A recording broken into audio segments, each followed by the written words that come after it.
Shabbat Shalom, holy way of the Most High. Om Shabbat Shalom, I sense your presence. Om Shabbat Shalom, holy way of the Most High. Om Shabbat Shalom, I sense your presence. I sense your presence. And I am the light within your soul. In the essence of truth and right, love makes the circle whole. And here we stand in line, waiting for some sacred sign. But to find the balance is the purpose of this time. To restore the balance of the universal mind.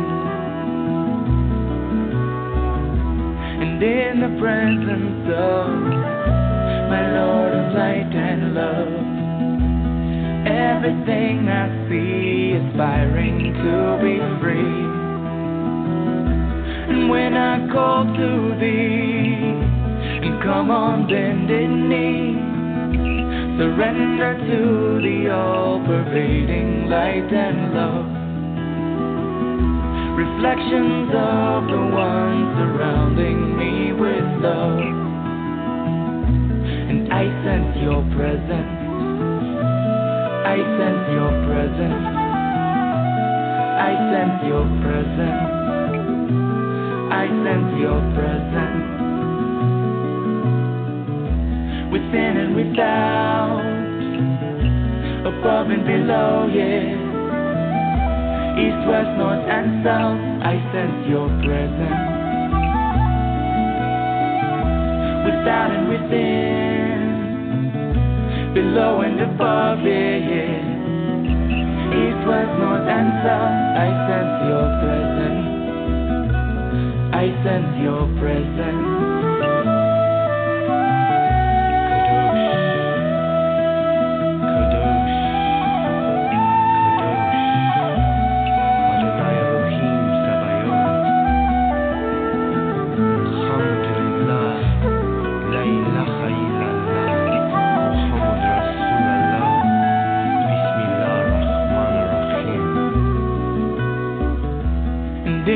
Presence of my Lord of light and love, everything I find in tune with the divine.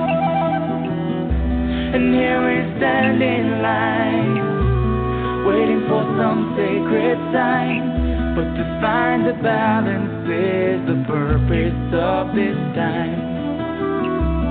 To restore the balance of the universal mind. And I am the light within your soul. In the essence of truth and right, love makes the circle whole. And when I call to thee, and come on bended knee, surrender to the all-pervading light and love. Reflections of the one surrounding me with love. For to find the balance is the purpose of this time. To restore the balance of the universal mind. I sense your presence. I sense your presence. I sense your presence. I sense your presence. Om Shabbat Shalom, holy way of the Most High. Om Shabbat Shalom, I sense your presence. Om Shabbat Shalom, holy way of the Most High. Om Shabbat Shalom, I sense your presence. Om Shabbat Shalom, holy way of the Most High. Om Shabbat Shalom, I sense your presence. Shabbat Shalom, holy angel of the Most High. Om Shabbat Shalom, I sense your presence. I sense your presence. Thank you for joining me here on Code Connection. My name is Jessie Ann Nichols George, and I am your host. The music you were listening to at the beginning of the show is called I Sense Your Presence. It's by Sajady, a great group that I had connected with in the Sedona, Arizona area, and I have great appreciation for them letting me use their music on the show, as they have done ever since I started a few years back when I started with Activating Compassion. And definitely, if you like the music that you're listening to by them today, you can check out their work on their website, www.shimshai.com. That's SHIMSHAI.com. And I want to extend a big welcome to everybody that's listening today, because we have a really amazing show and an incredible guest with us today. And, you know, it doesn't matter whether this is the very first time you've tuned in because you said, hey, I've heard of Sajady and I want to come in and listen to what he's got to say today, or the show or the topic interested you, or whether you've listened in before because you've learned that we do some really interesting things on the show and we have some really incredible guests on the show. We do, by the way, stream live in 3 additional places, which is TalkStream Live, StreamFinder, and PEN, also known as Pair Encounters Network. And I welcome everybody listening through those channels, as well as those that are catching the show in our archives, our podcasts, which are on iTunes, TuneIn.com, or those catching it through my YouTube channel. Now, during this show, what I do is I look at living a more compassionate life by aligning with your personal life codes. And many times I, am interspersing guests on the show here, so that way you get a chance to learn about their work and other things that might be an option for your code energy. I also highlight different musical artists along the way. I've had many great ones, and Katie Taylor's getting ready to come up. I've also had Stephen Halpern on the show in the past. Peter Cotter has been on. Of course, Woven Green has been on. So we bring in a whole diversity of people that we bring through this show that are musicians, and I've got some very interesting ones still lined up for this year as well. And then also we discuss a whole variety of different topics, tools, resources, and thoughts that give you a chance to do some personal exploration, gain some universal insights here, and just to generally expand your perception of how life is working. Now, what I do in my own work is I interpret a person's life code that allows them to live a life filled with compassion. I've created the Genesis Clearing Statement, and that's something you can always catch where other people have interviewed me. And I've authored 4 books, the most recent being You, Me, Life Dreams, and its companion workbook, and also my first 2 books, Activating Compassion and its companion workbook. And then I'm also a collaborator on a 5th book called Embraced by the Divine, The Enlightened Woman's Gateway to Power, Passion, and Purpose. Really incredible book there. You can check that out at www.embracedbythedivine.com. And then in addition to that, I've created the True North Tour, and also where I did the Activating Compassion Tour, or the Compassion Tour, for a while. And those are multi-state nationwide tours, including workshops, retreats, seminars, book signings, all kinds of great events going on. And I'm in the process of working up some events for 2017. I know I've been laying low in 2016, but this work is a big piece that I'm bringing up right now, and I know you're going to be very excited to be able to attend the events and the things that are going on for that as they come up. Now, that is something, by the way, too, you can follow all of those things through my website, as well as catch our archived shows there at Jessie Ann Nichols George, #1.com. Now, just a reminder, if you enjoy the show today, and I know you're going to enjoy this show, so I shouldn't say if, right? Make certain that you tell your friends, family, people about it. Just click that share button, because this is one of those shows that you could literally change somebody's life with. Moss does some incredible work. He works at very high frequencies, and this is one of those things that anybody who tunes in is going to benefit from it. So make sure you click that share button in there, and they can use the same link to get into the archive show as you're listening to it in the live show, and then they can do that at their convenience. All of our shows are available also at podcasts at iTunes, TuneIn.com, and again, through my YouTube channel. So lots of options depending on what somebody's preference is there. Now, those that have listened in before, I like to delve in each week, turn the page, and take a new look at a name for God from the 72 Names of God by Yehuda Berg, who is a Kabbalah master. And those that know me, I'm kind of an eclectic person. I like a little blend of everything in there. And I like Yehuda's work, though, because he takes the big, giant concepts, he puts them into everyday language where they become a little more tangible for us and a little more relatable for us. So this week, when I flip the page, I have one that, of course, is going to fit perfectly with our guest today, right? It's called, the common name of God today is Diamond in the Rough. And he goes on to give a little message at the beginning here. He says, diamonds are the crystalline form of carbon. Pressure over millions of years transforms a chunk of coal into a precious jewel. In the same way, all of life's problems can be transformed into sparkling opportunities. And with this name, it doesn't have to take millions of years. Now, the insight that he goes on to give with us is the moment we shift our consciousness and recognize the spiritual value concealed within our hardships, a sparkling new diamond is formed. What's more, the bigger our obstacles, the more sparkling the diamond we create. Kabbalah teaches that this name is the secret spiritual tool used by Moses to bring manna from heaven when the Israelites were starving in the desert. Manna could have any taste a person could wish for.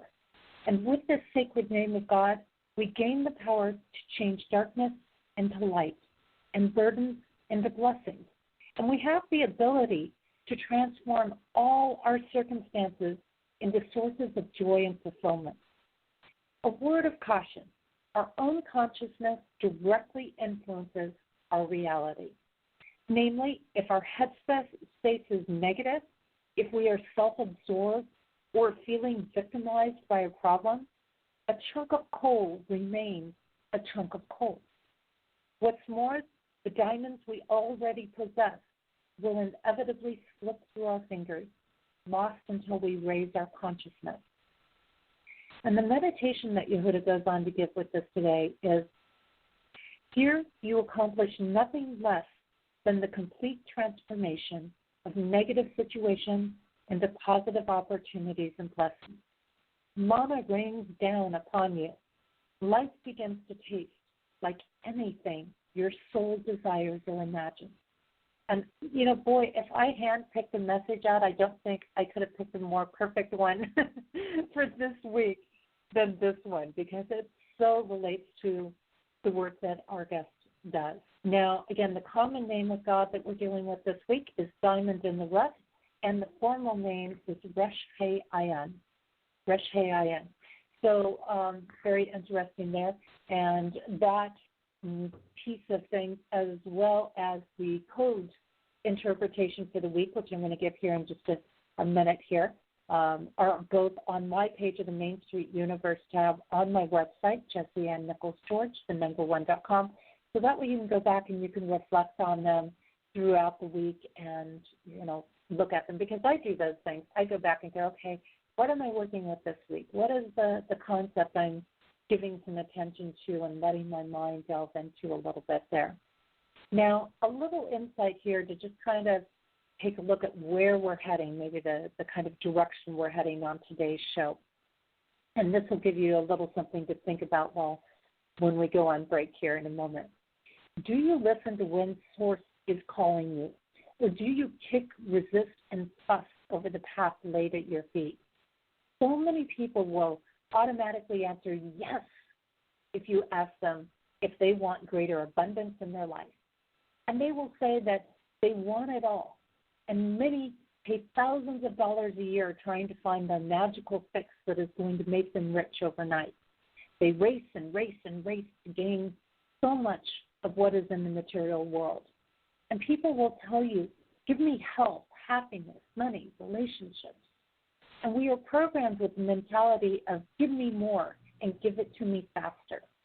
And what is interesting is that our soul knows magnificent speed by which we can create a life that we love. It knows that a split second can turn everything around.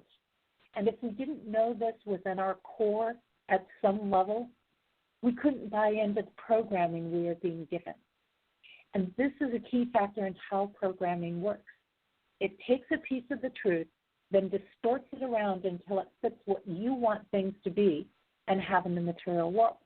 And it plays to all our addictions and other programming that you've received.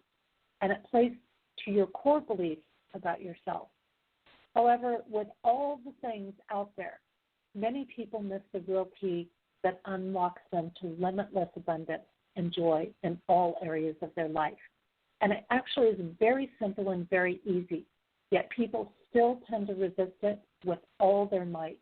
They kick and scream and say, I don't want to do that, or that isn't any fun, or why are you making me suffer? They are saying all of this in a format that is no, no, no. However, what we really want to learn in this process is to say yes, yes, yes, yes. So why do we do this?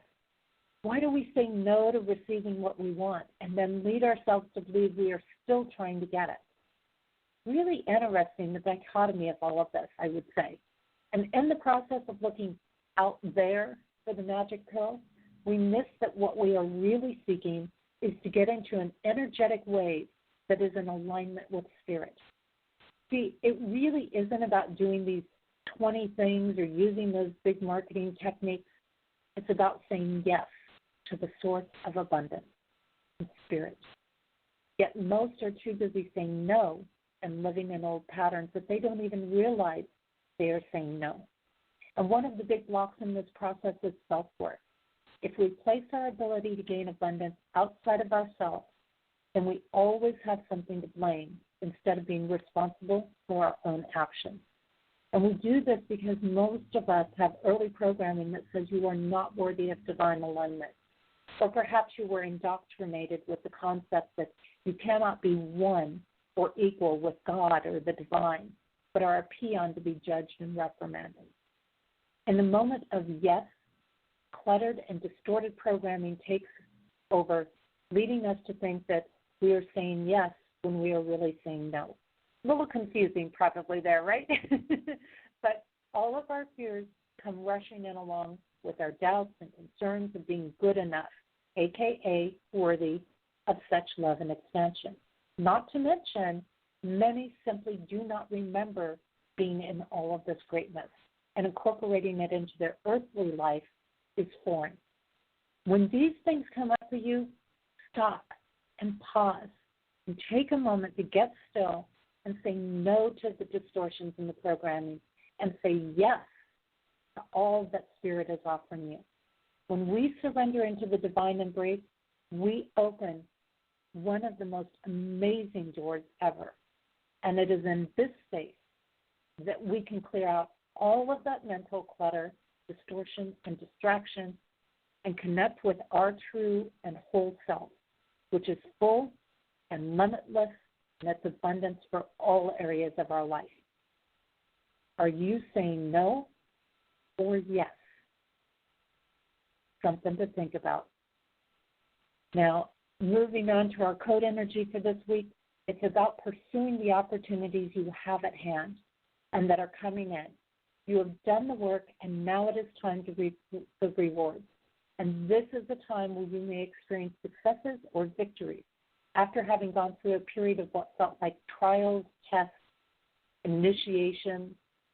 And this is a great time for getting recognized for your achievements and making advancements in the world.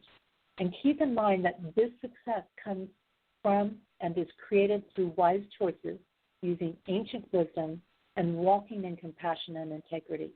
And these are the successes that come out of being humble to your knees and being willing to stand again. I'm going to take a short break, and when I return, I will have Sajady with me, and he's going to be sharing his work in redesigning and reprogramming your blueprint. And the song that I've got for you during our break is called Walking Down the Road Again. It's by Claire Hedin, and you can certainly find out more about the work and the music that Claire is doing, all of her work with the earth that she is doing through her website www.clairehedin.com, and that's CLAREHEDIN.com. We'll be back in just a couple of minutes.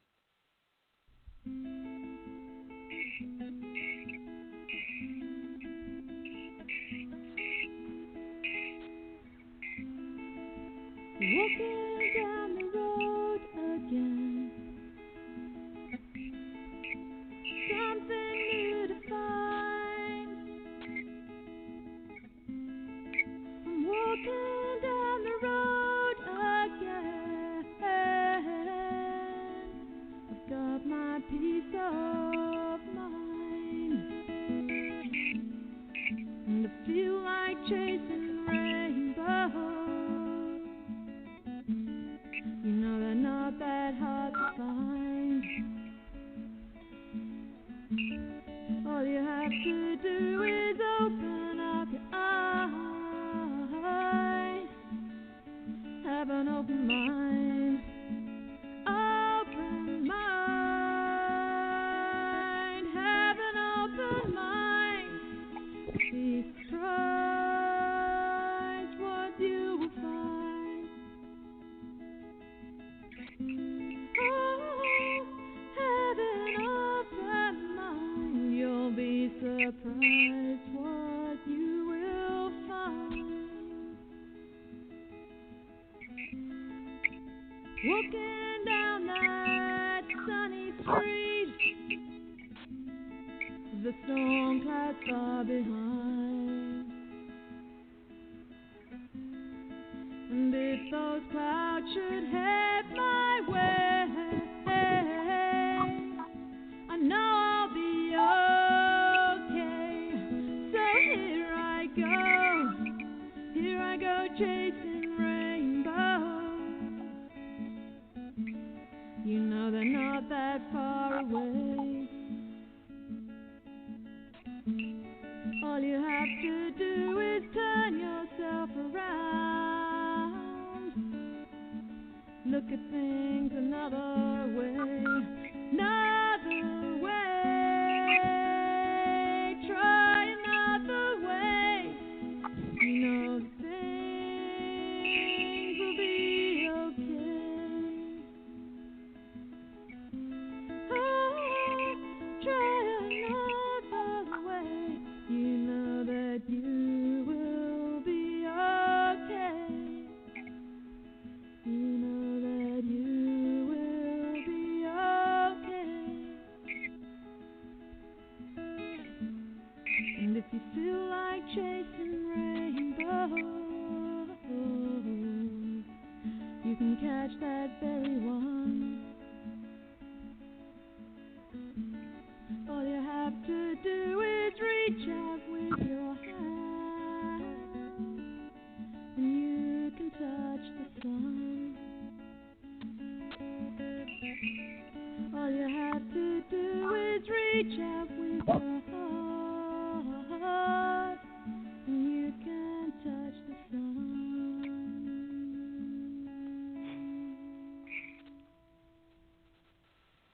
And welcome back. You are listening to Code Connection. My name is Jessie Ann Nichols George, and I'm your hostess today.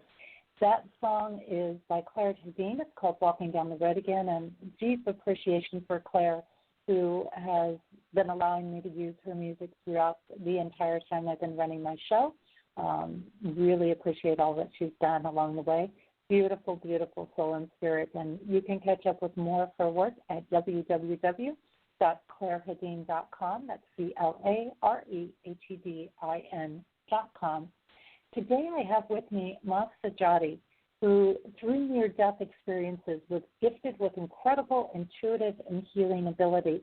And Moss works on the core frequency level to help redesign and reprogram your blueprint, materializing fast and tangible results and manifesting abundance in all areas of life.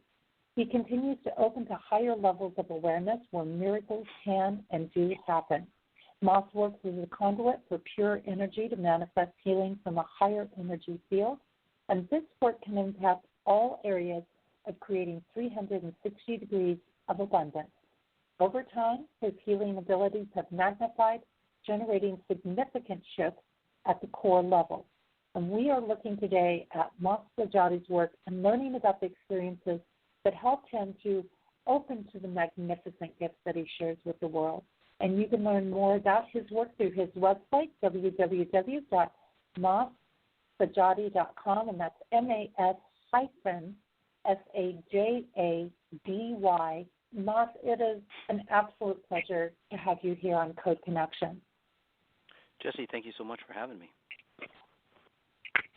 And, you have an amazing breadth of work, because I know you've been doing your work for a while now. And I would love for you to share with people some of your story of what led you to getting into this work that you're doing now. Well, the two near-death experiences, the first one really opened me to the time, and this was early in my 20s, early 20s, where I was searching for who I was. So I went through the route of, studying all the religions. I went through the route of, which didn't do it for me, by the way, because it opened up more questions that nobody could really answer. So I thought, making a lot of money, motivationals, books and so on was the route. And then they opened up a lot of questions. I got my answer when I had my second near-death experience. My first near-death experience, where my jaws got crushed in a warehouse accident. And at the time, I was pulling away from my body, just floating away from my body. And I started to notice that my body was there, and I was over here. And then I go, well, if my body's there, what am I doing here? And that was the biggest, say, awakening that I've ever had, or anybody could actually have, is to understand that you are much grander than the culmination of all your experiences, because that's what we think we are. If we ask, who you are, you would say, well, I'm a lawyer, I'm a this, I'm a mom, or worse yet, I'm so-and-so's wife or husband, right? So we really don't identify us as, say, being spirit, having human form. What we do is identify humans having a spiritual, experience, and that's, I think, a lot of people on your show that I'm tapping into kind of experience that as well. So that was the first near-death. Again, understanding that we're much grander than anything we could be, and the experiences that we have here in physical form is only, say, maybe 1% of what's really out there for us, and that's what we concentrate 99% of all our time. So it's actually if you flip it around, you'll get that 1% that you're looking for, that abundance that you're looking for. So I love that you bring that piece up, and I'm going to jump in here a little bit, because I'm constantly telling people we're not meant to do all this overworking stuff. No. We're meant to be connected a heck of a lot more than we are, and that's where our attention's supposed to be. So thank you for bringing that up. Yeah, exactly. And just by the way, Jess, your audience might not be familiar with me. As we speak, just note that I'm working on you. Even on the recordings, if you listen to this later on, I'll be working on you as well. So you might feel a little different during this interview. So just be aware of that. And that's really powerful, and it's interesting. I was listening too as you were talking, and you were talking that when your jaws got crushed, that was a time of coming into your power. And of course, we were talking a little before the show, and my thing is understanding codes. And when I looked at the codes of jaws being crushed, it literally has to do with coming into one's own power. And for you particularly, it brought in an energy of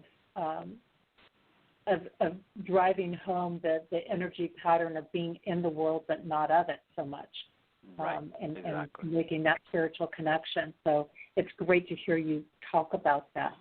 So then you had a second one that came up? Yes. Yeah, the second one was quite interesting. It took me really beyond, say, that tunnel of light. Everybody Well, there's a lot of people that go through a near-death experience. I think there's hundreds and hundreds every day that happen just in the U.S. So what makes me different is that the second near-death was a drowning, and there again I was getting sucked into this tunnel, this underwater tunnel that I couldn't get out of. And in that case, I let go of my body. I submitted my will, so to speak, in religious text, and then I was released. And then I felt the grandness again, just like last time, the first time I had that experience. I rippled through the rocks and rippled through the water, and then I ascended into this beautiful blue heavenly space, past the tunnel of light. I went through the tunnel of light and then way past it. And most people get, say, stuck in the tunnel of light and then come back down. So anyway, I passed through the tunnel of light. And this time around, I started to notice that, first, there is no time and space, right? And at that level, you can do anything, you can be anything, you are complete. There's nothing that you really need to do or be really at that level, because you are everything. You're very complete. But then after a little bit, not exactly sure how, because again, there's no time and space, but I transformed into, say, not even identifying myself as a human form, or an identity, but actually coming in as just complete spirit. And I expanded into, say, a universe of my own, if you will. And that was quite amazing. I don't know how I got back, but it seems like I just kind of blacked out, or somebody turned the switch off, and then I found myself like 50 yards above the river, which was pretty miraculous in itself. So, divine intervention. I got pulled out of the tunnel, and I was completely fine. But the important thing is that I brought the knowledge down from that beautiful blue space into physical form, and that's what I do. I can say reprogram people. I can edit people. I can transform any area of your life. Like you say, it's just code. Well, I see that code. I see them as frequencies, and then I can adjust, say, the modalities or the modules, right? Modulation of those frequencies, and that's how you shift, no matter what it is, with amazing results, actually, from what I'm seeing. I find this with the frequency energy because it is something that is everything in the universe vibrates on a frequency. And, again, as you were talking, I was sitting here going, okay, what happened in that circumstances from my understanding of things in my realm? And you have two things with the drowning was about receiving higher assistance, and I saw in there also when you talked about submitting the will, that also opened a door to purpose and true purpose. So really exciting to listen to that aspect. And like yourself, I had that experience of coming down. Now, dealing with the frequencies, I have a good understanding of that. You have a good understanding of that it's an energy vibration. But maybe you can elaborate a little bit more on what frequencies are for people that are just kind of coming in and they're like, well, okay, it's energy, but what is that? What is that? Yeah, sure. And we see it from, say, the physical point backwards, and that's why we really don't understand it or grasp it really well. But just think of it, the color red, color orange. If you look at it, say, on an oscilloscope or a machine, it has a certain frequency, right? The gold has a certain frequency. Anything, say, physical has a frequency to generate what it is. So if you put it on a machine, and if you could read the frequencies like I do, you go, oh, this is a tree bark. And you can see what type of tree bark it is, actually, by the frequencies it generates. So it gets to that level. So your life is, say, made up of, say, tons and tons of different frequencies, thousands of different frequencies, which I call a frequency signature that creates your life or creates patterns in your life. Say maybe a better example for you, for your audience is, say the apps on your smartphone, right? We all have smartphones, pretty much, and there's tons of little apps, right? And these apps, they run and they perform certain functions. So you have thousands of different apps that perform certain functions.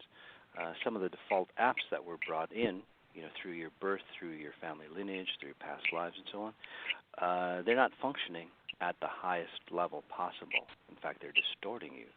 Okay, and just like smartphones, we try to turn them off, we try to delete them, but then on the background, they're still running. It's taking up a lot of resources. It's taking a lot of, say, information, and then some reason, we run into the same situations over and over again. That's why that happens, because those underlying frequencies run your life or dictate your life or your purpose in life. Did that make sense, or should I explain more? I could explain more, I guess, if you want me to. Yeah, and you're definitely welcome to elaborate. We have time here, which is great. And sure. So yeah, these frequencies are kind of like wave patterns that operate at different paces and flows of the energy. Well, let's just back up a little bit. Maybe this will help too in the audience. Is that the way I see it is that you have, say, a base level, and that's your physical level, okay, and that's where, say, chiropractics, and I'm just talking about, say, physical type issues here, but this could pertain to anything. Physical, like chiropractics, Western medicine, surgeries, right? Things of that nature, medicine, prescription drug, foods, right? All those things, exercise, all those things are physical level. And then you get into, say, that second level, and this is where, say, the energy medicines, energy modalities come into, psychic abilities, most intuitive abilities, most healers, and so on. They're at that level, right? The chakra systems, the aura systems, the electrical energy field of the body that gets created or generated, right? That's because we're all physical electromagnetic beings. So that's at that level. And then you have a couple layers, layer 3 and 4, which is really a bridge to the fifth layer. And that fifth layer is actually your spirit layer. So your spirit layer actually creates the form that we see as our physical body. So our physical body is actually, say, frequencies. It's not really here. It's not really as solid as we think it is. It's literally a frequency that we see. So when we see it at that level, if you're at that spirit level, and that's what I've been gifted with, it's your blueprint level, or your spirit level, or your core level. I use all that terminology. But if you can edit somebody or transform somebody at that level, a lot of times you get, say, immediate shifts in the physical level. People, say, start to walk after 25, 30 years of not being able to walk, or tumors start to, say, disappear and so on like that, almost within days or soon thereafter. Those are, by the way, those aren't, say, extreme examples. They're, say, normal or common examples with what I do, and that does happen. Or people start coming into money or better relationships or whatever it is, because, again, it's the core level frequency that dictates your life, not what you do here physically. Did that make sense? Yes. So we're actually having to step into that spirit form to create the change, or make that connection with spirit self to make the change. It's not so much the physical action that we're taking as much as it is the energy that we're operating on. Kind of like the OS system. What OS system are you using on your computer? Exactly. And you can use the example of, here, this is a great example, and it's actually documented, and there's actually a few examples. But back in the 70s, and there was recent ones, by the way, too. But anyway, back in the 70s, the psychology of Journal of Psychology, I believe it was, some magazine like that. Anyway, there's this individual who had multiple personalities. The first personality, they put him on and tested him, and he had diabetes. So he had kidney failure, blood sugar issues and so on like that. And then he switched to his other personality, and they put him on that test again. And in this case, there was no signs of, say, liver, kidney failure. There was no signs of, diabetes or anything like that. So, what really changed? Your spirit, in his case, because there's like multiple spirits, that changed.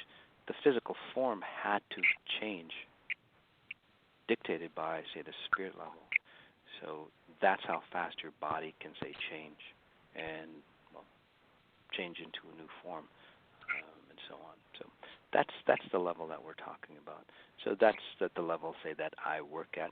Obviously, I can't, say, edit to, say, somebody that quickly. Sometimes I can, but a lot of times it takes a little time to transform like that. But people do transform. I think there's a lot of people sitting up there going, whoa, okay.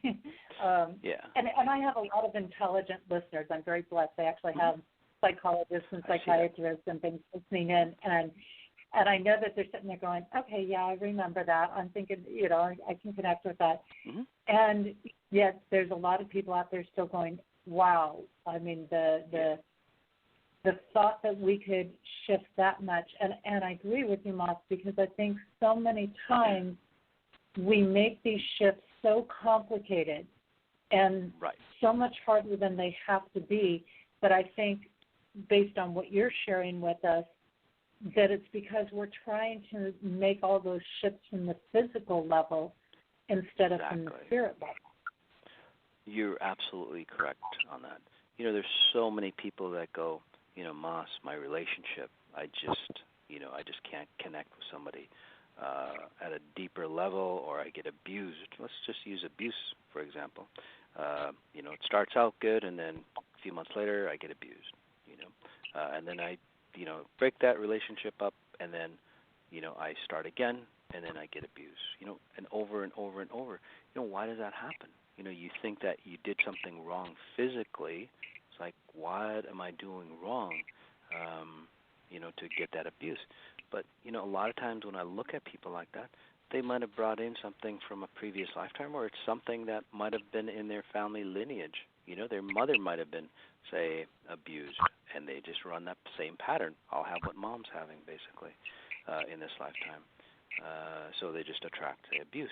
So, but when you disconnect that program, right, that little mini app that's running for you, you'll see, like almost overnight, that the abusive relationships that you have just cannot exist anymore. They just like walk away or float away very soon. And then two, you start attracting, say, different types of people that just won't abuse you. It's really that simple, guys. But we try to do it the other way around. We try to go, okay, what am I doing physically, and I'm going to fix this physically, and then it takes a lot of willpower, to stay there, to, say, change the underlying core frequencies. But if you do it the other way and understand it the other way, then it's pretty easy. It's just like you reprogram yourself, and then you operate from that new program. And what you're doing is really reinforcing for people in your own way this concept that the physical is always going to respond to the spiritual. So where our mind is at, where our heart is at, is always going to trigger a reaction or a response in the physical. The physical does not dictate the rest of it necessarily. So if big challenges are there and somebody's hitting these big walls and they're like, I don't get it, they need to stop and go, okay, I'm operating, or this is telling me if it's this hard and this difficult, I'm operating primarily on a physical level instead of stepping away and getting that connection in there. Exactly. Right. And the best way to do that really is simply by just noticing. I mean, I can do it much faster for you. I'm just kind of that spiritual geek. But if you want to do it on your own, you just notice wherever you are. Notice exactly what you're doing, and you become present. You become so present if you practice long enough that you start connecting to your spirit level or your higher self. Your spirit awakens and it goes, wait a second, I'm not supposed to be in a sense of lack because I come from, that grandness, that completeness, and then that's where your life turns around. So I really just awaken your spirit at, say, a quick, fast, efficient level, and then everything else takes care of itself. This is a powerful place because I think for a lot of people, they get wrapped up in whatever that programming is running. And I know there's many people, certainly parents usually have the best intention for their children. But many times in those young years, the programming comes up. You're not worthy of this. Our family can't have that. It's, these self-worth patterns, these self-defeating patterns are run over and over again. I mean, if we just look at the media, we look at TV, it's constantly telling you you're missing something, you're not good enough, you're, these kind of patterns. Right. So we're exposed to them at such a high, or I should say massive amount. Mm-hmm. And I think some people sit there and go, yeah, but when I'm in that overwhelmed space, mm-hmm. It's really hard for me to stop and get that connection or that flow going. Of course. Yeah, because you're always, say, searching outside of yourself to improve yourself, and you're never going to find it there. It really is stepping back into yourself, really. Because, you're really complete. You really, really are complete, just exactly, say, the way you were if you were awakened. There's nothing I instill in you, really. I just say awaken you and just polish you up so you see who you are at a complete level. And then that's where your grandness starts to shine, and that's where, again, you start becoming abundant in any realm. 360 degrees of abundance, really. And I think that's really amazing because our natural tendency, most people will go through life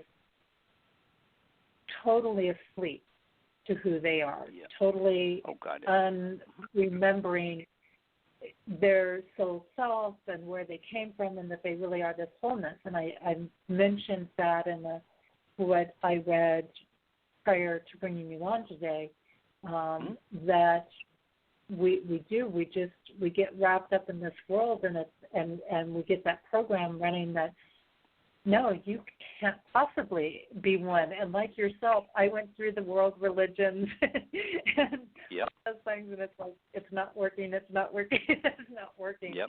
And I had to get to my peace.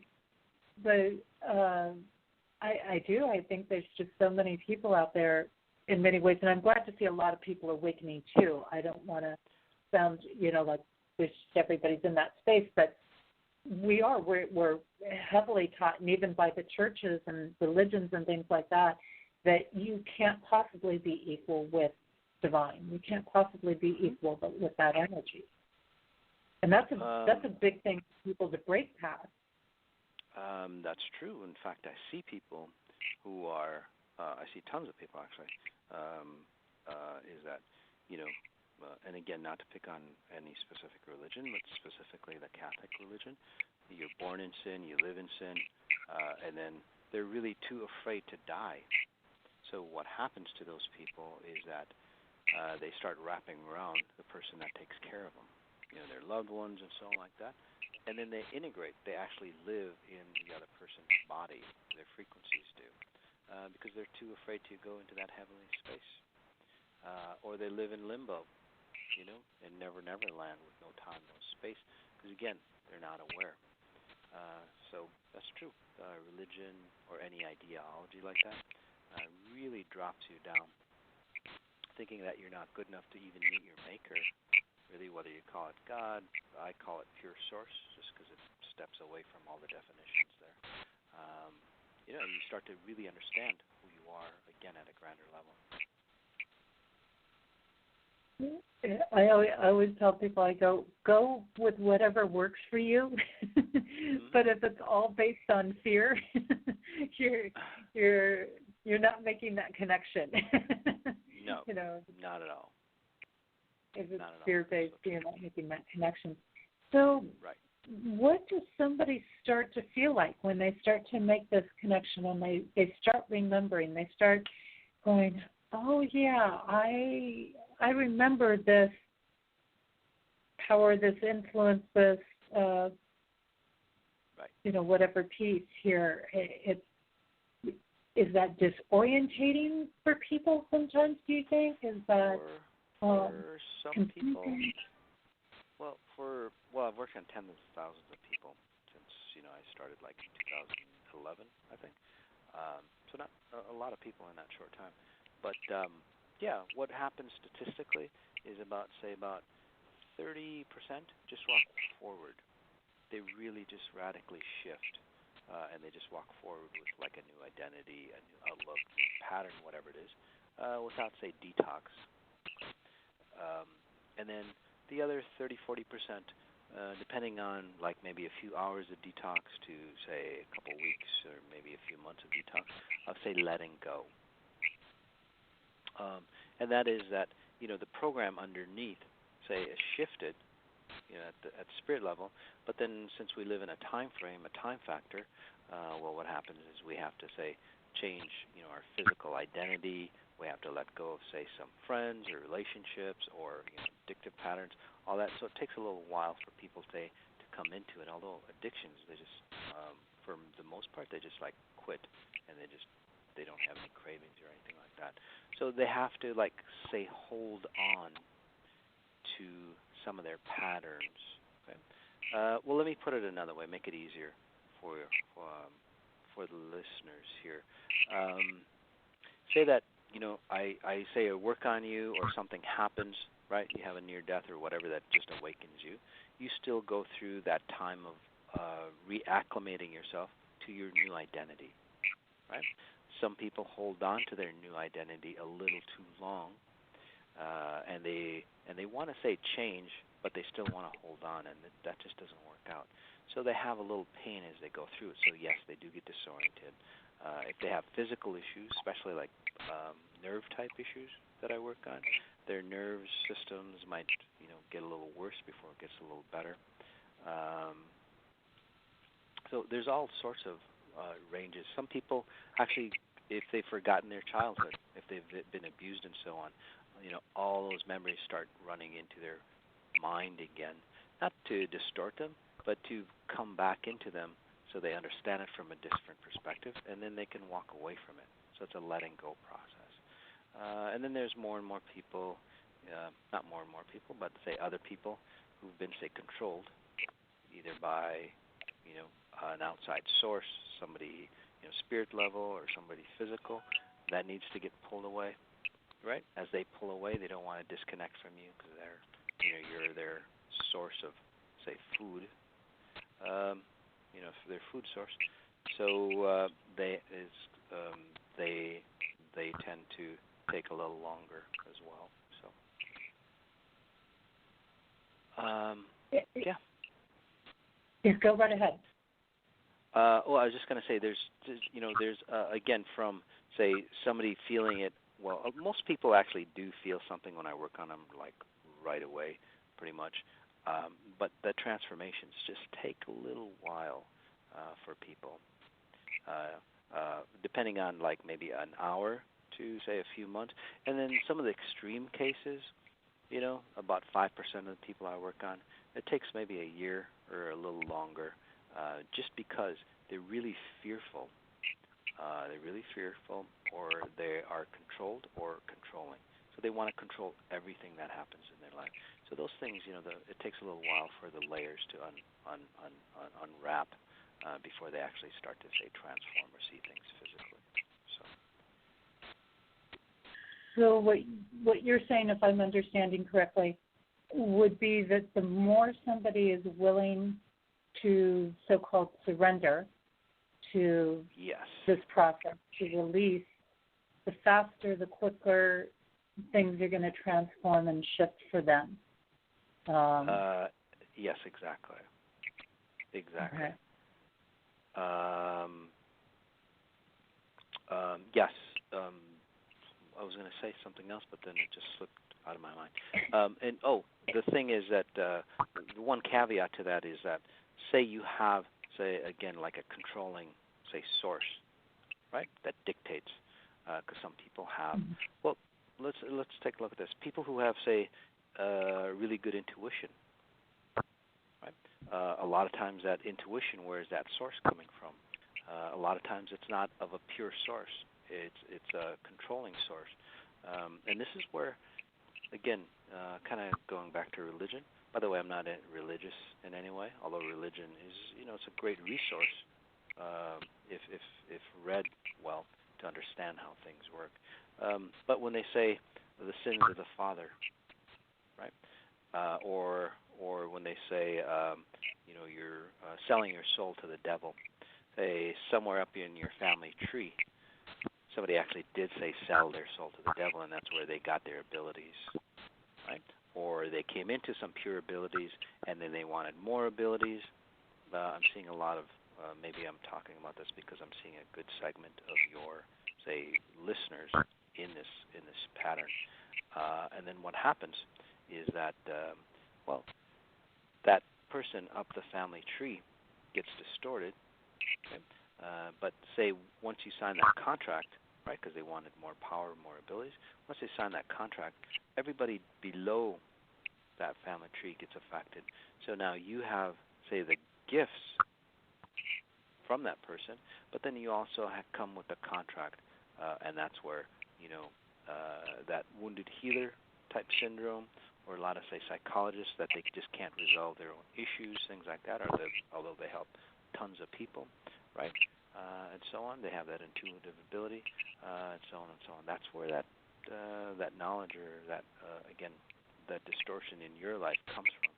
So if you work on people, whether it's psychology or Western medicine or energy medicines, and you get tired a lot, okay, or you're not well yourself, or you're not abundant yourself, then there's a source there that actually, say, is providing you with knowledge and information, but then they're also taking parts of your spirit away from you as well. So it's kind of like a loan shark, really.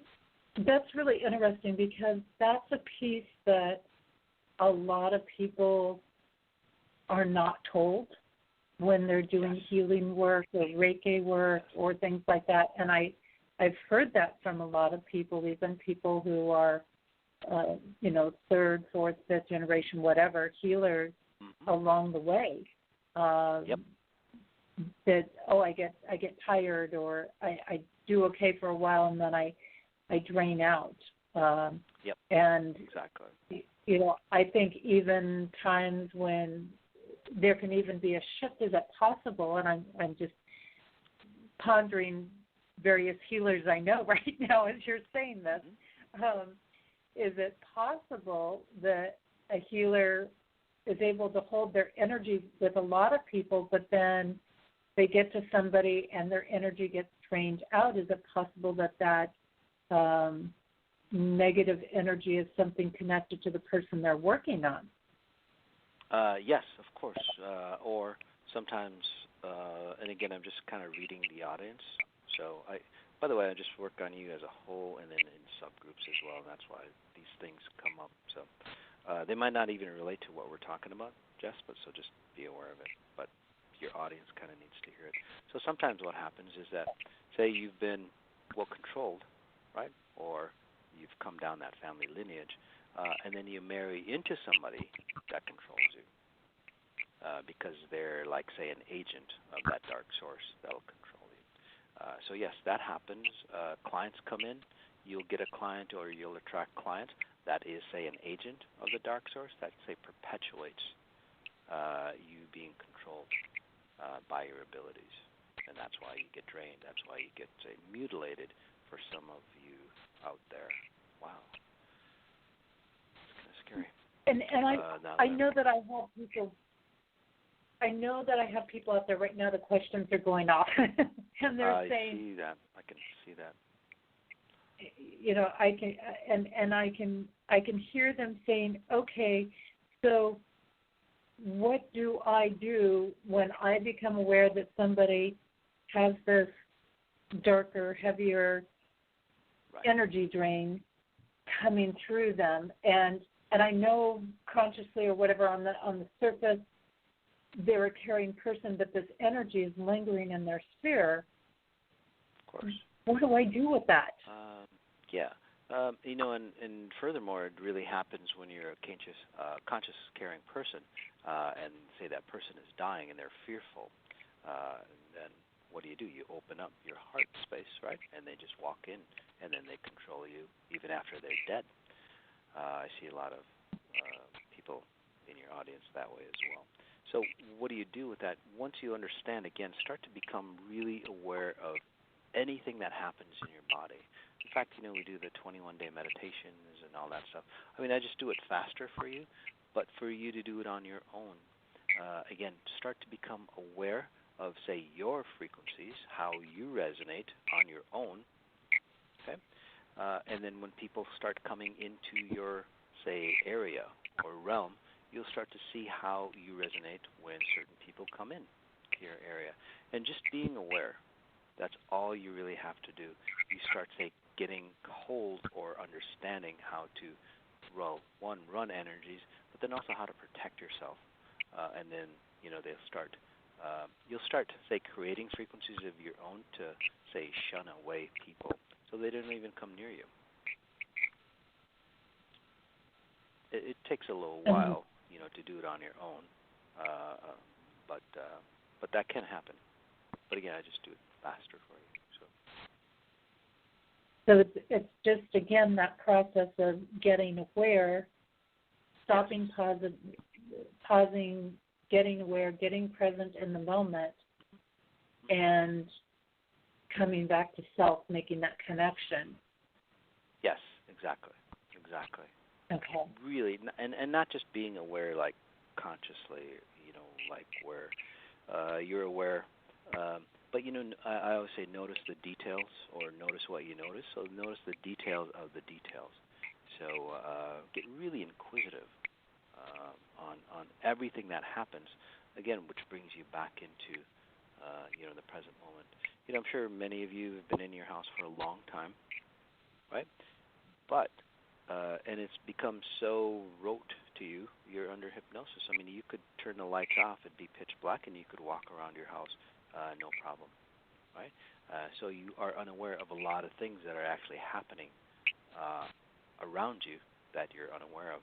So even in that situation, start to look at your house differently, around the rooms differently, and you'll start to see a lot of things that you've never, say, paid attention to.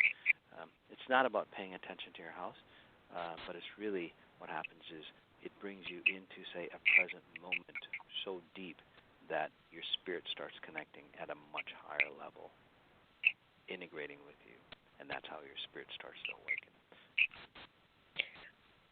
I can relate to that very much, particularly through the last couple of years. I've been through a lot of shifts and transformations, and people that have listened into the show are familiar with it. But that process of being so much in the moment, so much of not worrying about, okay, what would I like to have necessarily, as much as what do I have to work with right now? What is this moment offering? What's in my life at this moment? And that process has tuned me into such an amazing level of abundance. You've talked about the surrender piece, and I have literally had times in this last winter that I just surrendered and said, hey, if it's my time to go right ahead. You know, you can take me when I'm laying in a vehicle and it's minus 30 and minus 40 degrees outside. And, you know, and you feel that cold air go into your lungs, and it's like, okay. But then it's like I woke up the next day and I stood up, and it was like there was such an amazing power there that was just like that energy of just totally surrendering, just being able to completely let go and experience the moment, as you're saying, is just truly, truly incredible to do. Right. Most of us, we have, or we classify emotions as negative emotions and positive emotions, and then we stay away from the negative emotions, and we want to be in the positive emotions all the time, and that's how we gauge our life.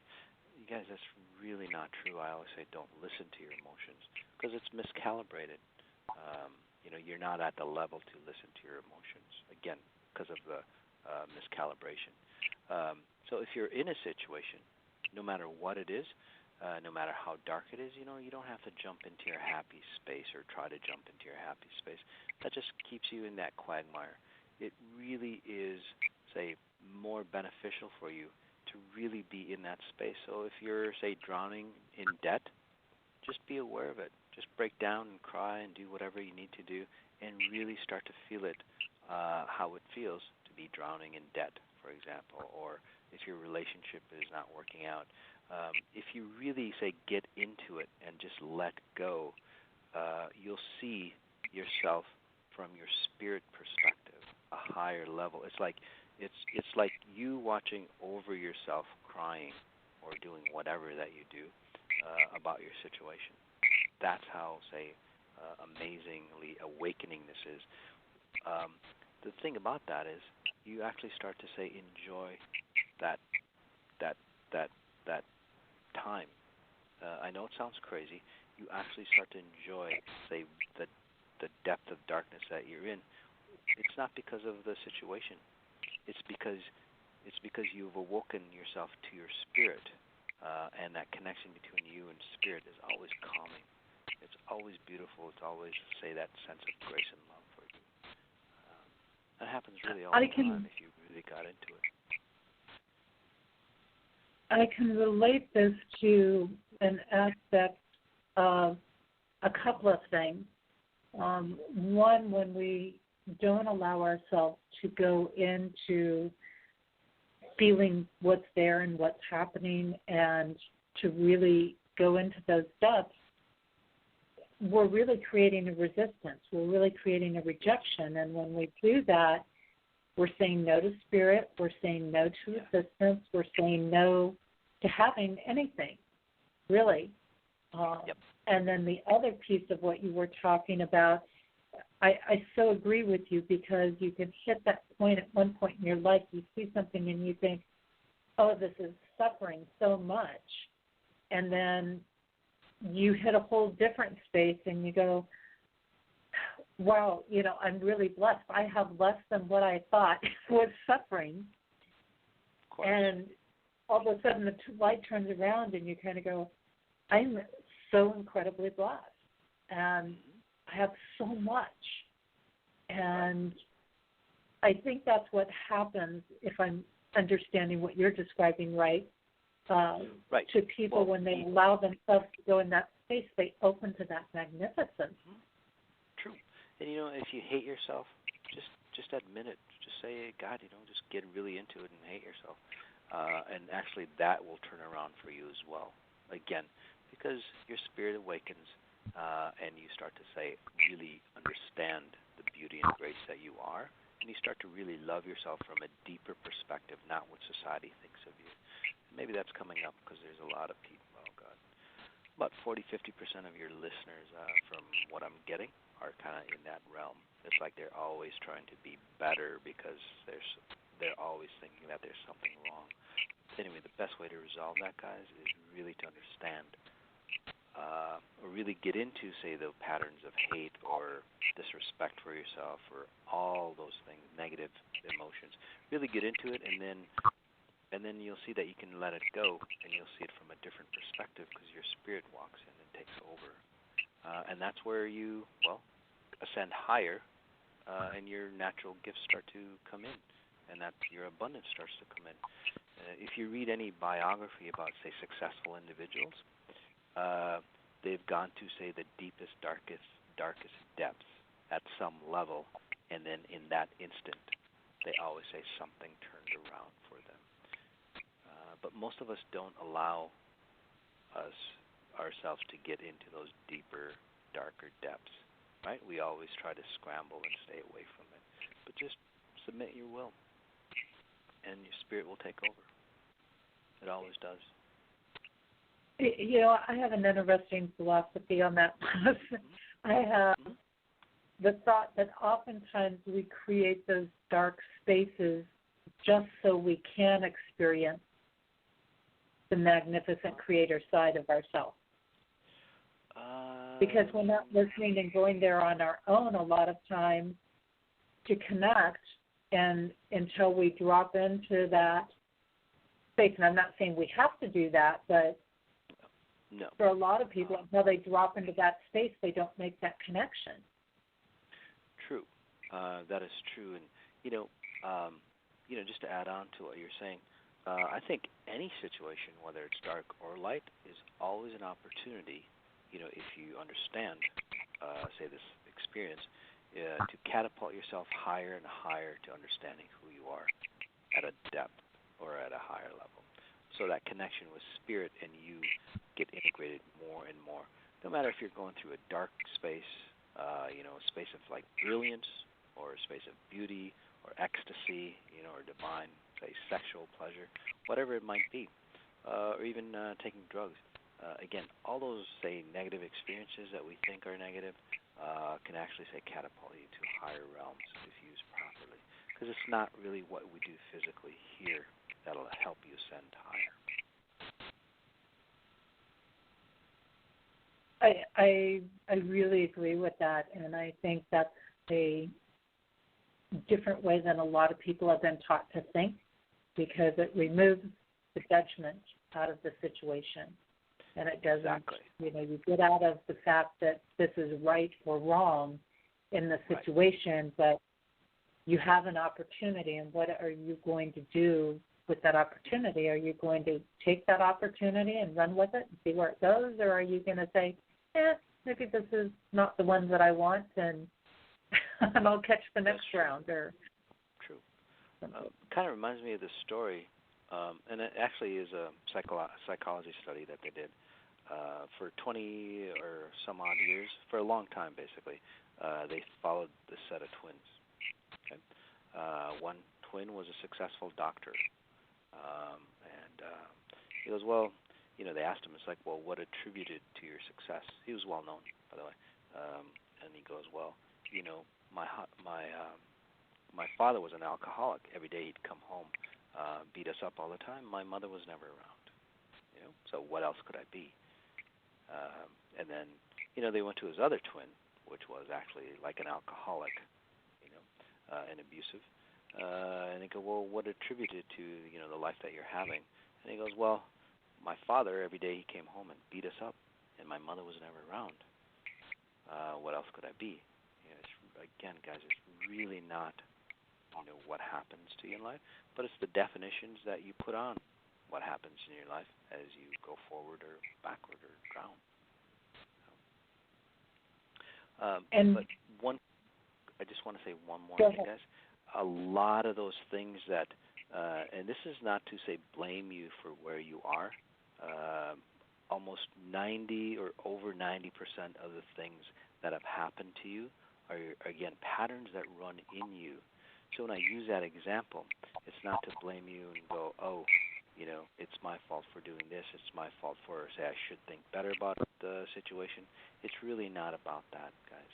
It's really, again, underlying patterns that have caused you to create, say, distortions like that or abuse or anything like that, okay? So I'm just saying be aware of the experience, and then you'll catapult forward, okay? It's not a lesson going, oh, okay, I should be thinking positive of where I am.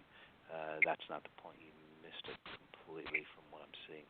It's really about being completely aware, and then the benefits of that experience, no matter if it's good or bad, will come forward for you. Okay? Is that a good distinction? I don't know if I said it clearly. Yes. So. Yes. So, we are talking about this connection, that happen, and it's so interesting to me how it can literally just take a split second for people to do this stopping, this pausing, this connecting piece. And most people don't feel like they have the time to do it. Oh, of course. Oh, no, I don't have time to connect, but it literally just takes a split second to do this.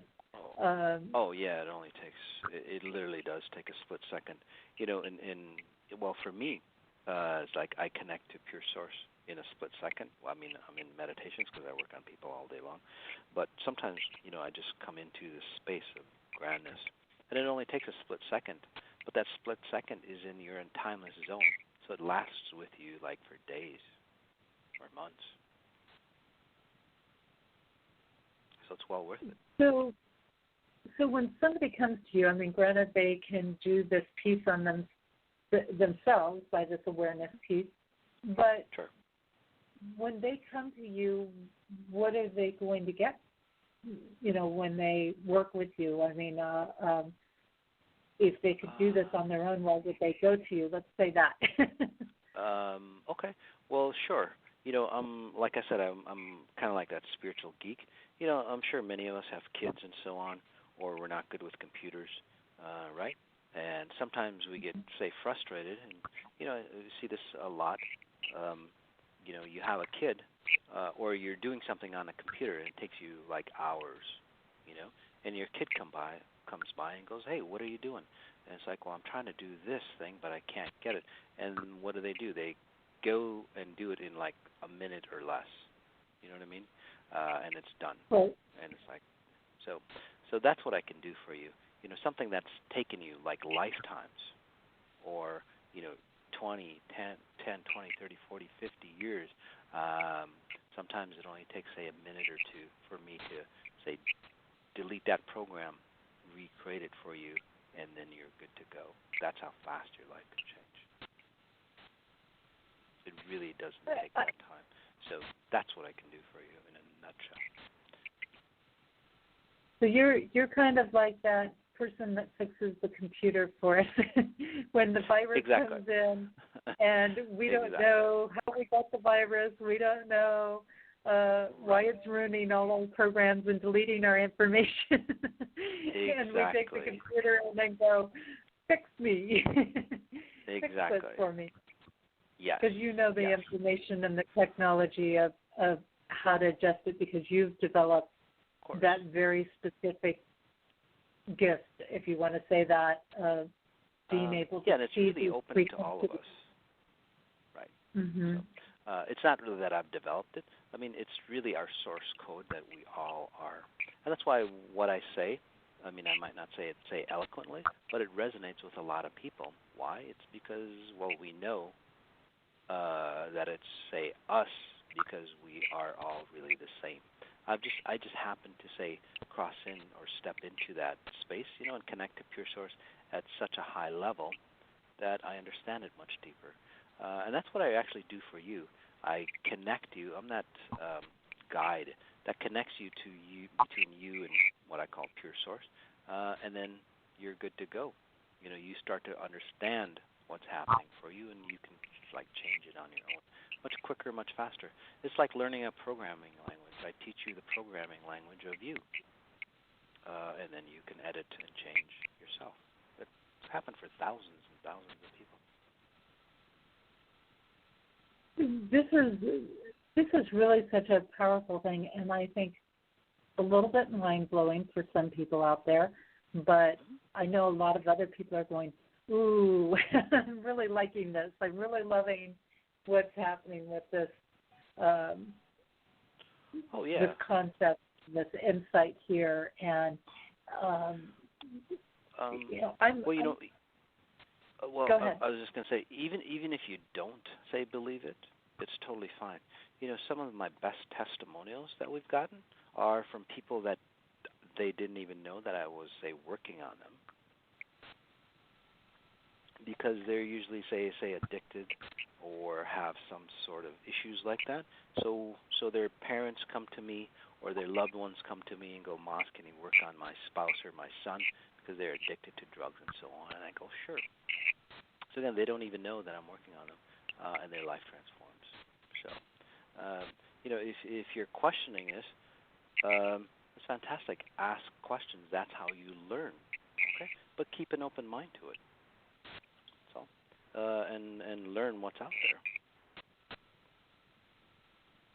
there. I think that open mind is such a key piece, maybe in all of this. And the key, as you mentioned too, is that you've made yourself a conduit for pure energy. So it's not that you personally are doing this healing work, but you're allowing this energy to flow through you to reach people. Right. Is that correct? No. Right. I'm not the person. I'm not the one that source that heals you. I'm not a guru. Again, in fact, we're actually doing a talk about, say, gurus and personalities and stuff like that start to control you, because I see a lot of that there as well. Many of you, say, have gone to a teacher or a guru or gone outside the country, have studied or done shamanism or whatever it is that's out there, or even, say, schooling, an institution, and that's distorted you, it's controlled you, and so on like that. No, I'm not any of those. I really do connect you to your own source, that pure source that's created everything and anything. And then once you awaken again through an enlightened spirit, that communication is on your own, and that's how you strengthen and grow. Nobody can say take you. I can take you to those, but you can't sustain yourself at those levels. You have to do it on your own. Okay? I can take you up there to see what it's like, and then you'd have to come back and create that journey on your own. So.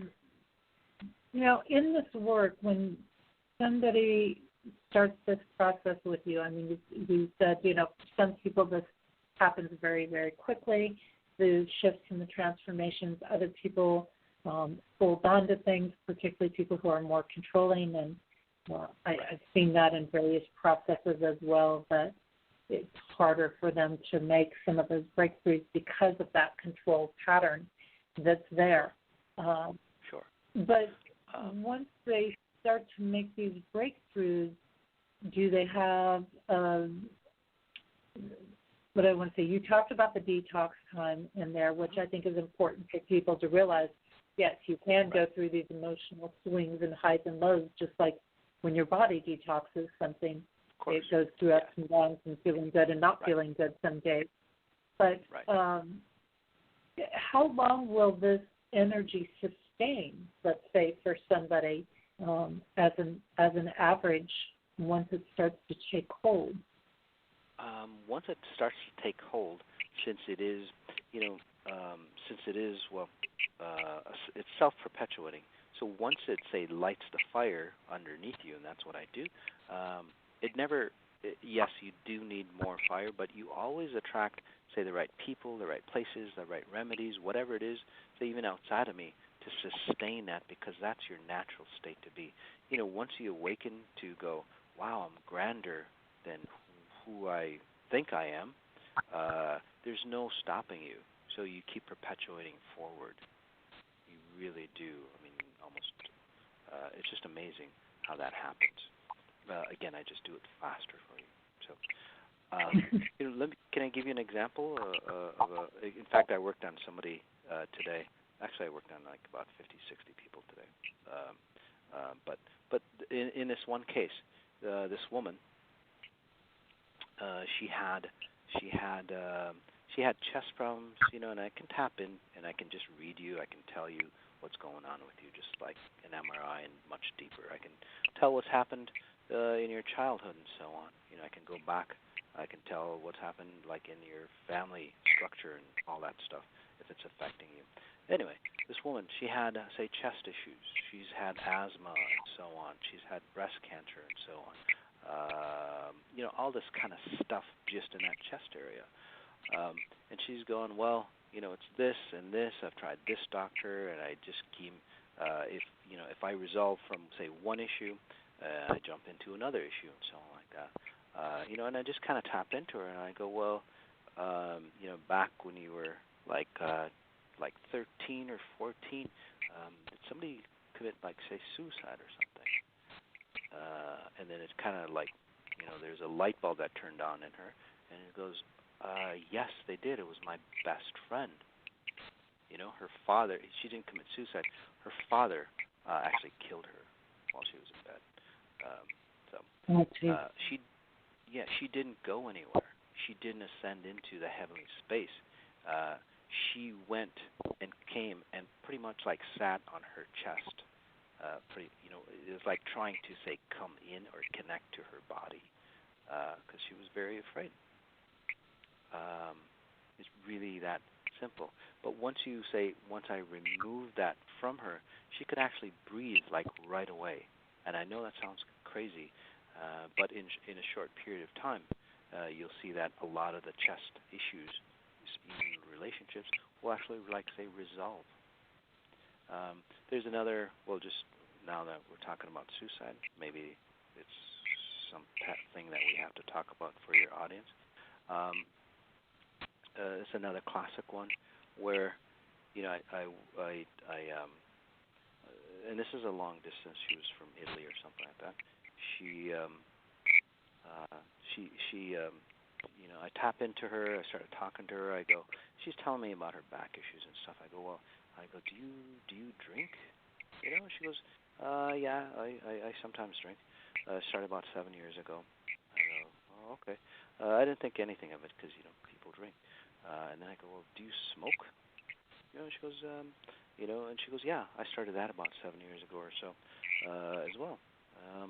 And then, as a conversation, I get more and more of her story, and I'm going, I just have to ask you, I go, do you go to, like, CD bars, like strip clubs and stuff like that? And she didn't know what to say because she's, like, a woman in her, like, mid-50s and 60s. And there's nothing wrong with that. If people do that, that's not a big deal. But and she goes, oh, my God, I do. And then I awaken. I find myself in these CD bars, and I go, what the hell am I doing here? Right? And she leaves. So, and then at that instant, what happens is that her brother, like, comes into the picture, and he starts talking about, say, how he died. Well, actually, he committed suicide, and so on and so on. And I go, your brother committed suicide about 8 years ago, and he goes, and she goes, it was an overdose. I'm going, well, I think it was suicide, but anyway, because he was telling me it was suicide. So anyway, he had actually just walked into her, and he was taking over her body, and that's exactly what he did in his life when he was alive. She's taken over her body, and then she starts to do the things that he did. So I pulled them apart, and then in a short period of time, like within days, she was back to, say, her original self. She's been trying to, say, resolve issues for the past 7 years because of that. And I know that sounds kind of extreme, but that happens quite a bit. Well, it's very interesting because it's not a piece that people connect or to think about. And I think it's one of those things, too, that may be stirring some questions for people. Do I have some of this energy around me? Has somebody, yes. taken this? Matter of fact, I have somebody that's listening in that even though I don't have the chat up here in Blog Talk, that they're sending some other messages to me as they're listening in. And they said, I think my mom had those types of energies around her. Yes, at actually, a point. Two or three of them, actually. She might have thought her mom was, say, mentally unstable or crazy. She actually wasn't. She actually had 2 or 3 people, say, coming into her and taking control of her. So she didn't know who she was, poor thing. So, again, I can read or tap into anybody. So whoever that person's mom is, that's what was happening to her. So. And they're saying yes. They're saying yes, that's exactly what happened. Exactly. And I sense that there was some of that with my own mother. She passed the middle of last July, and I could see a lot of this type of energy coming in, and she was living with my sister who has a lot of control issues, to put it mildly. Your mom is a little different. She sees things, but she doesn't have people, say, controlling her. By the way, that last example, that last person, whoever she is, her mom. So the sad thing is, though, this is a classic example. We have issues like that. So what do? We go to we get prescribed antidepressants, anti-anxiety, all those medications. The sad thing is, it separates our spirit between our body even more, and then more entities, more things start coming into you, and then you need more and more drugs. That's the sad thing about that. But that's a classic case. But for your mom, hon, your mom actually could see other realms. So there wasn't people, say, coming in and controlling her. She could kind of see other realms, which kind of distorted her because she didn't know what to think of or where to be. Did that make sense? Oh, yeah. Yeah, she had very strong intuitive abilities and there. Which kind of scared her, especially when she was a child, from what I'm seeing. She's very, very, she could, this kind of goes into another, maybe we're talking about this because your listeners need to hear about this. So, by the way, guys, as I'm speaking or giving you examples of this, just note that if you have similar issues, I'm working on you to help you resolve them. Okay? Whether I know you or not, it doesn't really matter. Okay? Anyway, your mom would say, I think she had imaginary friends when she was really young that weren't not so imaginary. So, and that's where she got spaced out, or could go into those other realms. So, yes, she was gifted, but again, she kind of did get distorted. The reason why this comes up for as an example is that I had another client that was controlled by, say, a childhood friend that she had. This childhood friend, she had no recollection of, in her adult life. But I go, well, when you were younger, 7 or 8 or whatever, did you used to, say, have imaginary friends? She goes, yeah. Well, they weren't imaginary friends. They were a couple of kids that actually had died in the neighborhood and still hung out and just wanted to play with her. So, but what would happen? They understood that they were on the other side, so they would play this game, and this happens quite a bit. Often. They play this game. It's like, well, let's play this game, and they go, and you would go. The physical person goes, okay. It's like, well, I jump out of, you jump out of your body, I jump into your body. And, the person goes, okay, that sounds cool. And they do that.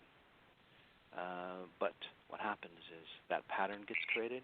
You allow them to jump into your body, and then they control you throughout your whole life. So, and she was having, say, duplicate personalities and so on like that. It wasn't, say, multiple personality. Well, in this case it was, but she was taking drugs and so on for that. After I helped her, but in a short time, like less than a week, again, she didn't have any issues with that. And she didn't have memory lapse either. Because when that other, say, entity would come in or personality would come in, she would forget, what she was doing, because it wasn't her that was doing it. It was the other person taking over her body. So she would have memory lapses, memory issues, so she thought. But she really wasn't. She just wasn't there. Yeah. It's interesting. The listener that you picked up on, had mentioned that their mother was poisoned slowly. And I wonder too about that, because you do this intuitive healing work in this. So is it then a lot of times the disease, let's say somebody has cancer or something like that, is that really an entity then that's trying to control them, or is that ever just physical? Yeah. Sometimes it is. Sometimes cancers or terminal diseases are kind of like an honorable way of dying, for the spirit, because they don't want to exist anymore. So they think that if they die honorably, they're going to get set free, but it's really not. And then sometimes what happens is that lifetime after lifetime, what do? We try to get away from something, and we do this here physically. Most of the modalities or most of the things that many of us have done, we really don't delete them, right? We don't, again, completely get rid of the frequencies. What do? We compress them really, say, tighter and tighter, and then we suppress them in our body somewhere, right? Or we create a workaround. But those frequencies still ooze within us, and then that's where, say, your frequency of your flesh doesn't, say, resonate. And then what happens? Well, you start to get cancers. You start to get things that run awry in that area because your frequency that should be there doesn't exist. Go ahead. So building on that a little bit, I'm going to toss this out there because I know there's people out there with this question. Let's say you've got somebody that is a little more conscious than the average person. They're aware of their processes. They're actively working with their processes, but they're still dealing with things like terminal illnesses or cancers or this type of thing. Where does that go? Because if they're consciously, they're sitting down, they're meditating, they're taking time to do this conscious work, but they still have that. How does that fit all together for somebody? Sure. Well, let's take the classic case, Wayne Dyer, right? Who passed away this year, wasn't he? Or last year? Last year. Just a very last year, yeah. Yeah. So anyway, a fantastic individual, helped millions of people, right? Had fantastic books and stuff like that. But, somebody asked me in a teleforum that we do, because we do a lot of teleforums and things where just people can ask questions like this. They go, well, what do you think of Wayne Dyer? And as I tapped into him, he did still have, say, that cancer. He had abusive problems. He had drinking issues and so on. And I think he had mother issues and so on like that he couldn't resolve. So what he did all his life, and this might resonate with a lot of people, especially if you're a psychologist and so on, is he started, say, searching, and on his path, right, to search, he looked underneath a lot of rocks and found a lot of good, say, nuggets of information to help people. But he couldn't find that nugget of information because, again, it was at a deeper, much, much deeper level, your spirit level or your core level, that needed to get fixed for it to really, say, blossom or help resolve the issues that he had. So again, you might be doing the meditations, you might be doing fantastic things, but if you're not getting to the core level frequencies that cause that, no matter what you do, no matter how much of an intent you have, it won't happen. Mother Teresa is another individual. Again, beautiful woman. She did a lot of great good, but a lot of us go, well, look, she was fantastic. She did this, she did that. She did. Why did she do that, though? Because she never felt good enough. She always had to, say, do something grand or extraordinary, and maybe that's good because she helped a lot of people, to make herself feel good. So when she crossed over, she would, say, have enough, whatever credentials to cross into heaven. So there's tons of things like that. I think this is really interesting and good for people to realize.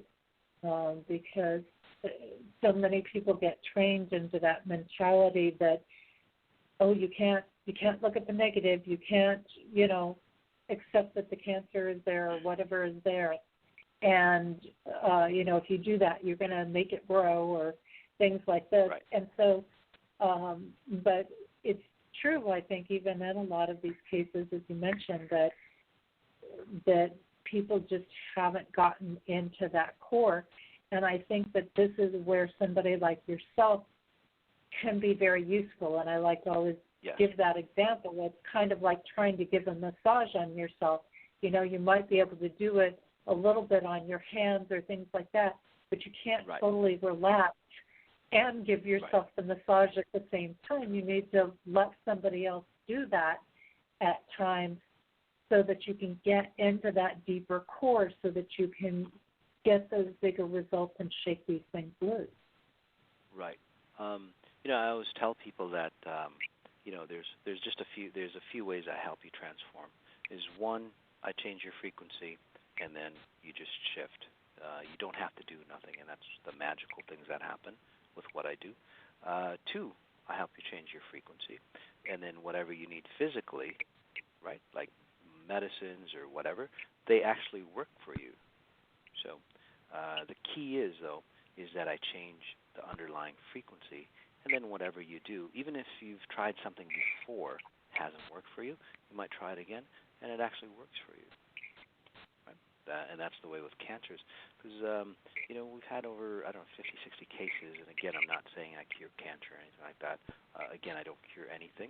It's I help you awaken to cure yourself. But a lot of people have resolved their issues with cancer through what we've done. So. Really, really fascinating, Mark. Now, I know that you have a ton of different things going on. I do. Are on tour. You have this 21-day meta healing aspect. You have exponential intelligence. Yeah. Share with people some of these things that they can take advantage of and be a part of that you're doing. Sure. One of the best ones is Exponential Intelligence. It's a podcast. By the way, it's one of the fastest growing podcasts on iTunes in history, basically. And why is that? Because it resonates with a lot of people, because that resonation or that truth is like instilled in everybody. So it's organically grown. I mean, we've had like in a month and a half, like over 200,000 downloads when we first, and we're growing into close to like 500,000 now within a short time. So, and it's free. And each, I think it's 2 or 3 times a week, we put out a podcast.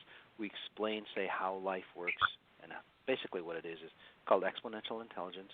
How life works and how to have it all, right? That 360 degrees of abundance. So the whys of life, why your life is the way it is. Each podcast we go through, well, for example, we did relationships, we did money, we did a ton of things, and we get down to the nitty-gritty. And then at the end, I do a 10-minute meta healing. And a meta healing is where I guide you into a nice deep meditative state, and then I work on you on the back end or that min-level of your, say, programming. And together we come together, and that's where, say, the explosive transformations happen in people. So that's a free one that we do. Some of you might be interested in global healing, which is, I think it happens once a month, and again, it's free.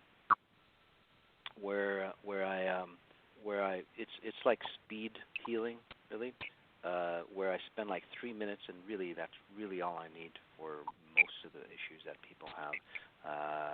We get into the nitty-gritty right away. I can tap into whatever is the cause of it. I can usually resolve it or start out the process for you within the 3 minutes. Okay, and then I go to the next person. So in an hour and a half, I've covered quite a few people. But the beautiful thing about that, Jesse, is that it's all open. You get to hear what I say towards people, and you can. And as I work on one individual, obviously I work on the whole group. But anyway, you get to see, say, my abilities in action, how I work, how accurate I am, and so on like that. And you get to see actually the transformations in people online. right away within those 3 minutes. So again, that's it's called global healing. And then there's the industrial group healings, which is more, say, intimate. I never do private sessions just because I don't have time anymore, and I don't need to. But those are the closest things. The industrial group healings, because you get to speak one-on-one with me, with more private time within the group dynamics. There's group healings that we do. There's lots of events that we do. If you just go to the website, Sajady, and you don't need a hyphen in between. It'll take you to Sajady. But yeah, you'll see. There's amazing things. And by the way, you don't need an individual, say, session with me to transform. There's a lot of people that transform on the 21 days that we do currently, where we meditate twice a day for about 20 minutes. It's 9:30 a.m. p.m. Central Time. I don't know where we're. I'm sure you have audiences everywhere, but Central Time, it's 9:30 a.m. and p.m. I'm in Central Time Zone, actually. Oh, you are? Oh, fantastic. Yeah. Yes. Sioux Falls, South Dakota, right now. Oh. Awesome. Yeah, for the time being, and yeah. So. It's been a temporary layover spot for me. Oh, okay. It's a beautiful place. So. There is actually same weather beautiful. As we're having. We're cold here. We're kind of wavering up and down where they expect us to drop down to around 20 tonight here. But, oh, really? Well, I'm in Minneapolis. Yeah. So. Okay, yeah, you're whatever close you guys by. get. Yeah, whatever you guys get, we probably get it a day or two later. So. right in that same screen. So you have lots of opportunities for people to connect with you. You have some great products for people to take advantage of and to be where they can get started right away. Oh, yeah, there's a lot of downloadable, say, meta-healings as well, guys. Again, the cancer clinics, we do like the frequency spas. These are for people that want to look younger. And where this came out of is, I used to, I still do. I work on a lot of people in the LA area. They're into their looks, much more than, say, the other parts of the world. And they notice that when I work on them, whatever that they've done tends to last months longer than before. So that we came up with frequency spas about, your internal beauty, which comes out into your external beauty, right? So we do anti-aging and things like that as well, and then even extreme ones like, again, cancer clinics, diabetes, all that stuff, or business mastery, which is coming out. We're doing healing mastery now for, say, teaching you what I do. And again, it's not a modality; it's just more of an awakening. So, a lot of good things that are out there for you. Well, you just have a wealth of things to share with people, and just a wonderful perspective. I think that is very easy for people to connect with and to connect to. Yes. And I've, like I said, I've seen you. I've kind of had my eye on your radar for a while. Just I've kind of watched your work evolve, I guess, a bit too over the last several years.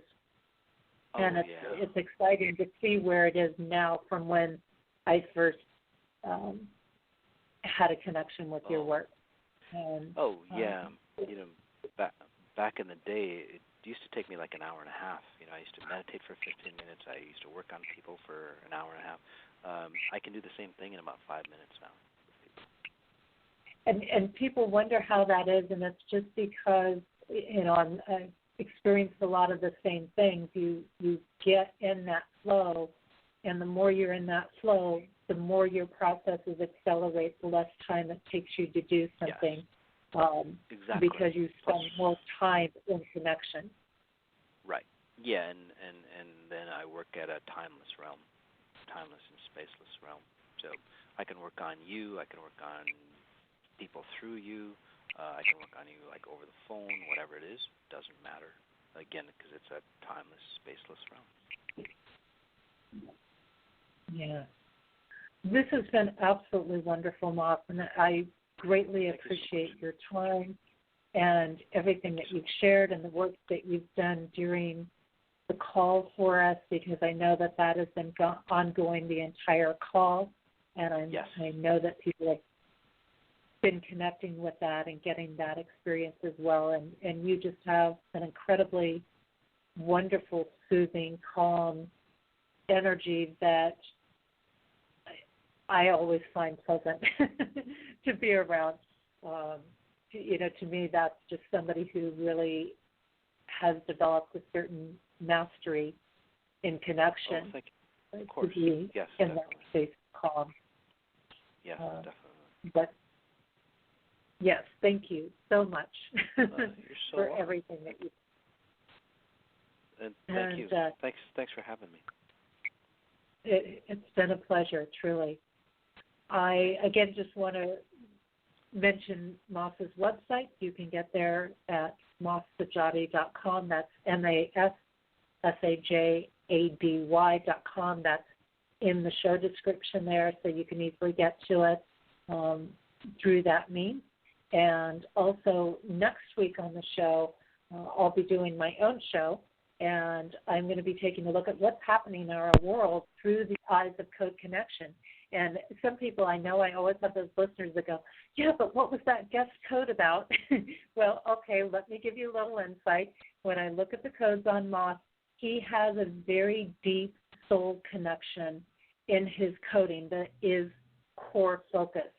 So if you're wondering, can he really do this? Can this really be possible? Absolutely. It is there. It is in his codes. It's what he is here to do, in a sense, is to really bring that depth out and really get to that deeper layer of core for you. So that is definitely there. And he also has some wonderful happiness and success patterns in his coding that have come about. And, I know that he has had his challenges there too, because I can see that. But the result is his culmination of energy can get you right into that core space and get you the successes and get you those spaces that you're looking for. My products are out there, as I've mentioned. My books are out there, archive shows, video that I do every month, things like that. You can connect with all of those things through my website, JessieAnnNicholsGeorge1.com, the international bestseller, which has had international bestseller on Amazon multiple times in multiple countries, that I did code work for. EmbracedByTheDivine.com is where you can go ahead and connect with that work and get your own copy of that as well. And do watch for some events. I'm in the process. I may be doing a code event at, believe it or not, an art gallery in Long Beach, California this summer.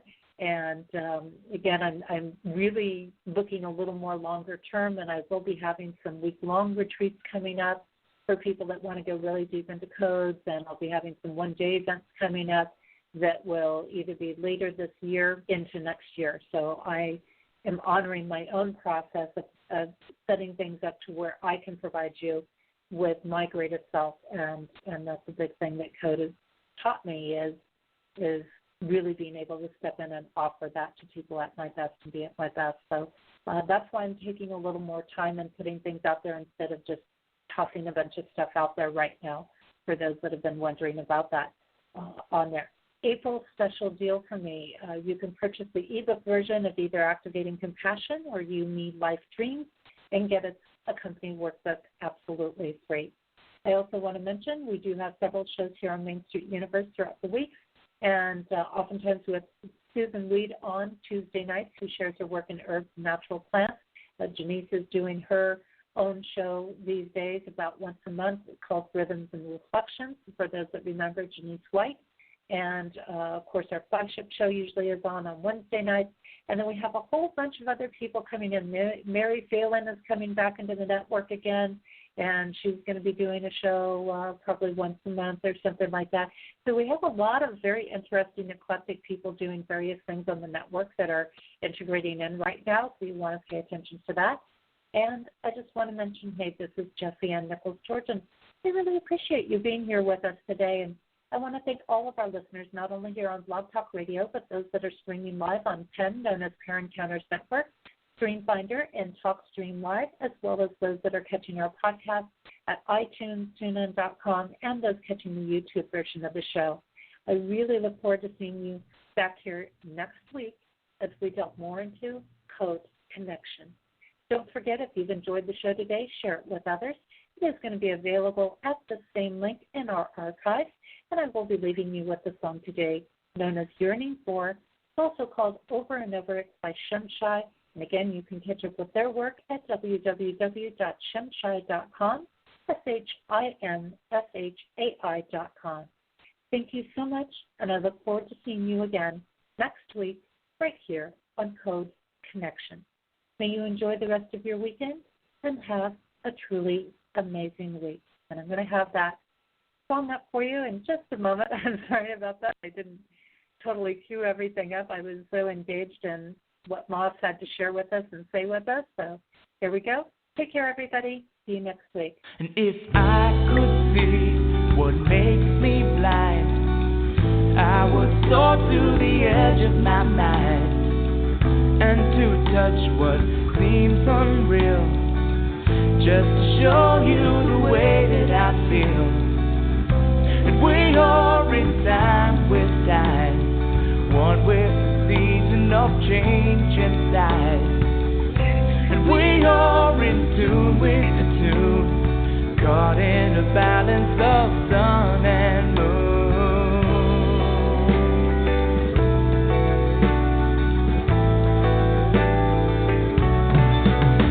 Oh, deep inside, the light within, shining to show you it's here to begin. When all I have is all I need, I will soar to the edge of eternity.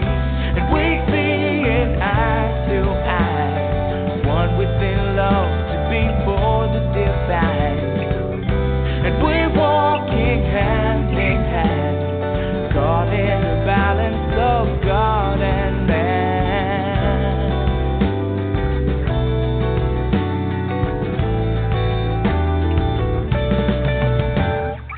Over and over, life is your lover, learning to walk just a little bit slower, whispering secrets that you can't keep it. No turning back now, this time we reveal it. One to another, all will discover the essence within the most beautiful lover. Time is still turning, the love is still burning. Deep in your spirit, your heart is still yearning for.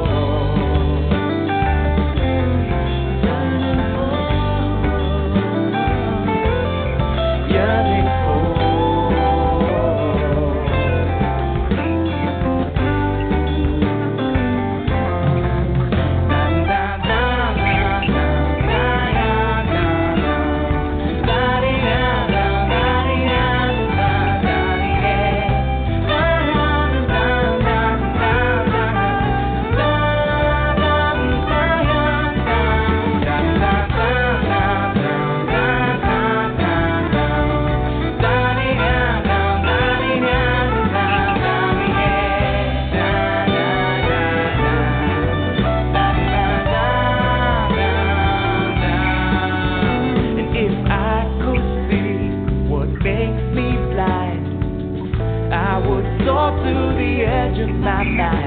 When all we have is all we need, all that we ask for shall be received. And we see it eye to eye, one within love to be for the divine. And we're walking hand in hand, caught in the balance of God and man. And we are in time with time, one with the season